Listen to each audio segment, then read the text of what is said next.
నమస్కారం ఈటీవీ భారత్ కు స్వాగతం. మీరు చూస్తున్నారు న్యూస్ టైం. సాగునీటి ప్రాజెక్టులపై ఉత్తమ్ ప్రవేశపెట్టిన తీర్మానం ఆమోదం. ప్రాజెక్టులను కేఆర్ఎంబీకి అప్పగించవద్దని తీర్మానం. రేపు మేడిగడ్డకు ఎమ్మెల్యేలు ఎమ్మెల్సీలు. నిరుద్యోగులకు ప్రభుత్వం తీపి కబురు. గరిష్ట వయో పరిమితిని 44 నుంచి 46కు పెంచుతూ జీవో. అన్ని ప్రభుత్వ ఉద్యోగ నియామకాలకు వర్తింపు.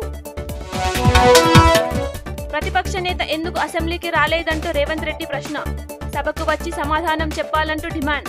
ఫామ్ హౌస్ కు పరిమితమయ్యారంటూ వ్యాఖ్య. బీఆర్ఎస్ పై బురద జల్లే ప్రయత్నాలు చేస్తున్నారన్న హరీష్ రావు. ప్రాజెక్టుల అప్పగింతపై కేసీఆర్ గొంతు విప్పాకే సర్కారు స్పందించిందని వ్యాఖ్య. నల్గొండ సభ కారణంగానే తీర్మానం పెట్టారన్న మాజీ మంత్రి. సాగునీటి ప్రాజెక్టుల్లో అవినీతి జరిగిందన్న జూపల్లి. ఆధారాలు చూపిస్తానని వ్యాఖ్య.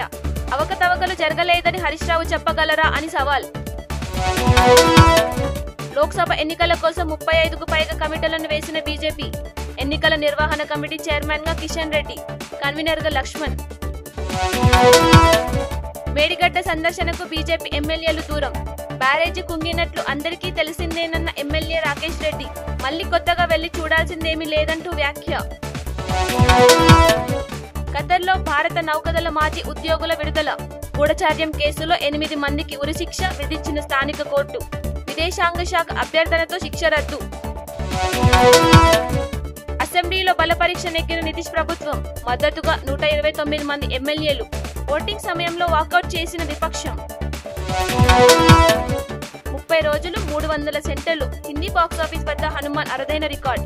బాలీవుడ్ లో 50 కోట్లు నెట్ మార్కును దాటిన కలెక్షన్స్. ఇవి ఇప్పటి వరకున్న ప్రధాన అంశాలు. మరిన్ని తాజా అప్డేట్స్ కోసం www.etvbharat.com వెబ్సైట్ ను సందర్శించండి.